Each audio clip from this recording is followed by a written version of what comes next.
Welcome to my YouTube channel myself Shohrat. आइए शुरू करते हैं आज की क्लास।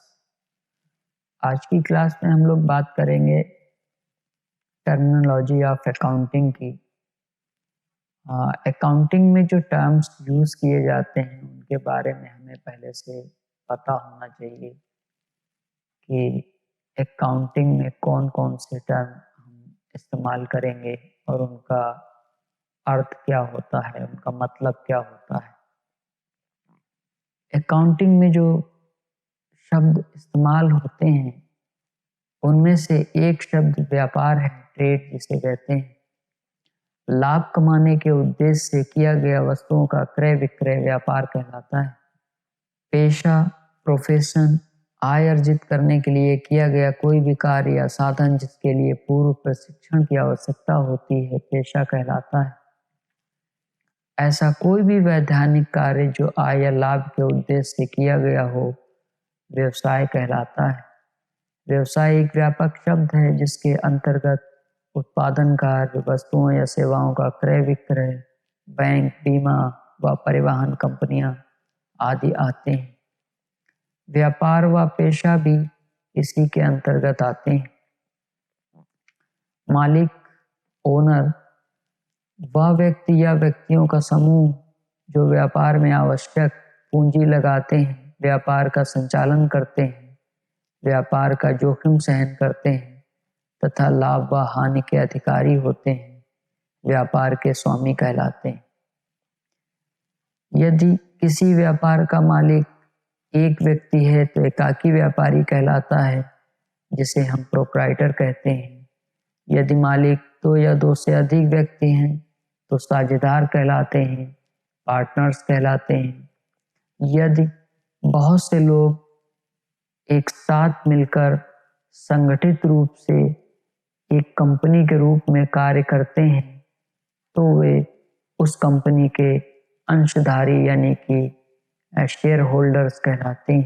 कैपिटल, पूंजी, व्यापार का स्वामी जो रुपया, माल या संपत्ति व्यापार में लगाता है उसे पूंजी कहते हैं।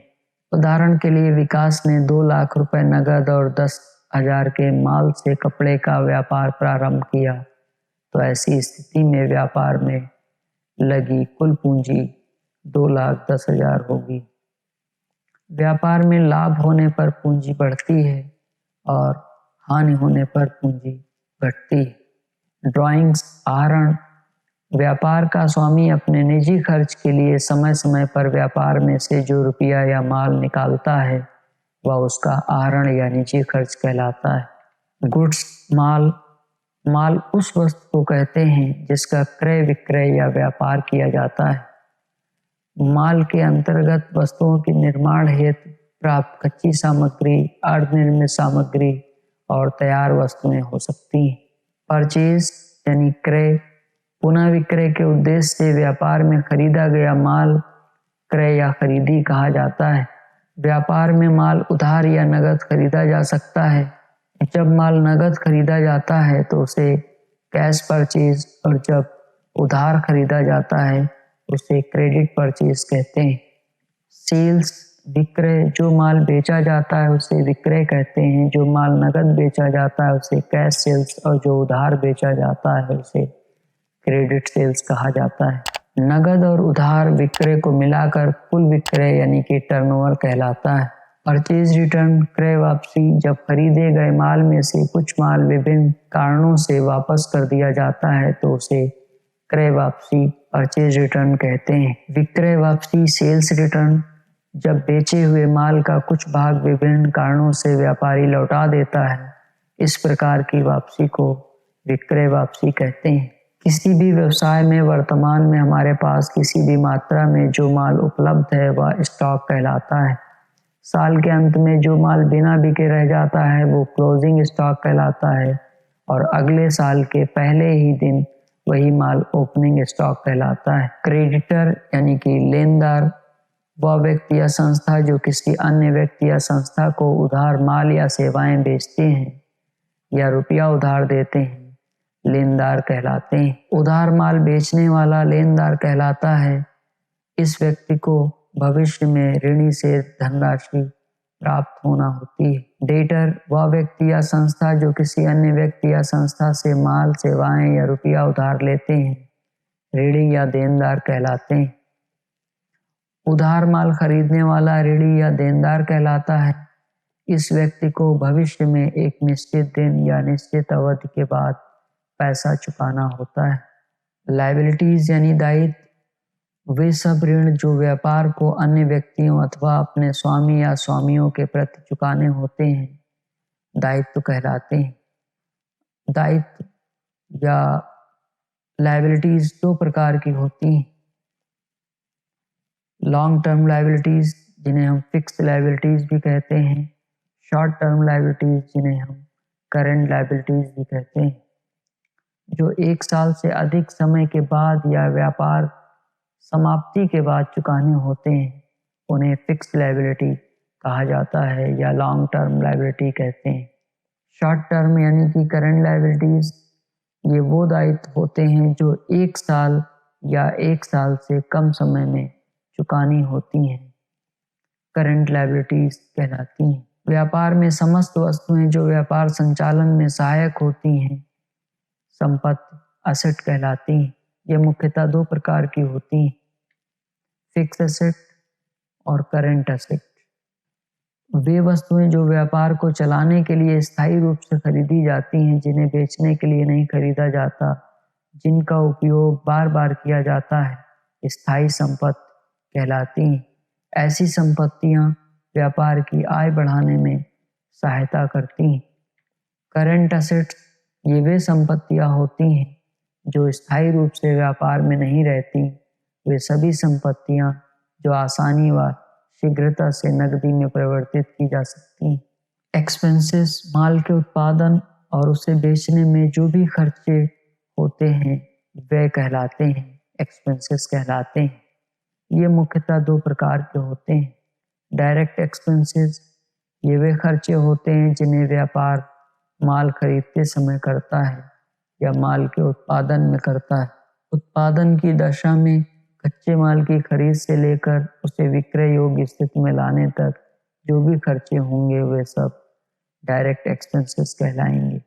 डायरेक्ट एक्सपेंसेस वस्तु की लागत का एक हिस्सा होते हैं। इनडायरेक्ट एक्सपेंसेस ये वे खर्चे होते हैं जिनका संबंध वस्तु के क्रय या उसके निर्माण से ना होकर वस्तु की बिक्री या कार्यालय संबंधी व्यय से होता है। ऐसे व्यय का प्रभाव विक्रय किए जाने वाले माल की लागत पर बिल्कुल नहीं होता। ये व्यापार के लाभ को घटा देते हैं। सामान या गुड्स या सर्विस को बाजार में बेचने पर जो प्राप्ति होती है उसे रेवेन्यू कहते हैं। किसी माल या सर्विस को बाजार में बेचने पर उससे जो राजस्व प्राप्त होता है उसमें से खर्चों को घटाने के बाद जो राशि बचती है उसे इनकम कहते हैं। इनकम 2 प्रकार की होती है, डायरेक्ट इनकम और इनडायरेक्ट इनकम। प्रत्यक्ष आय यानी कि डायरेक्ट इनकम वह आय है जो हमें मुख्य व्यवसाय से मिलती है।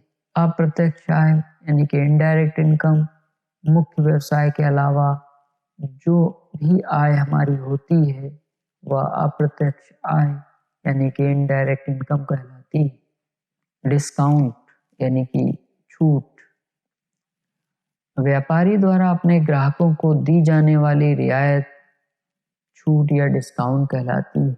व्यापारी द्वारा अपने ग्राहकों को दी जाने वाली रियायत छूट या डिस्काउंट कहलाती है। डिस्काउंट 2 तरीके का होता है, एक तो ट्रेड डिस्काउंट, दूसरा कैश डिस्काउंट। व्यापारी माल बेचते समय ग्राहक को माल के मूल्य में कुछ कमी या बिल की राशि में कुछ कमी कर देता है, वह व्यापारिक छूट यानी कि ट्रेड डिस्काउंट कहलाता है। यह छूट ग्राहकों को अधिक माल खरीदने हेतु प्रेरित करने के लिए दी जाती है। यह माल के विक्रय मूल्य में से कुछ निश्चित परसेंटेज के रूप में दी जाती है।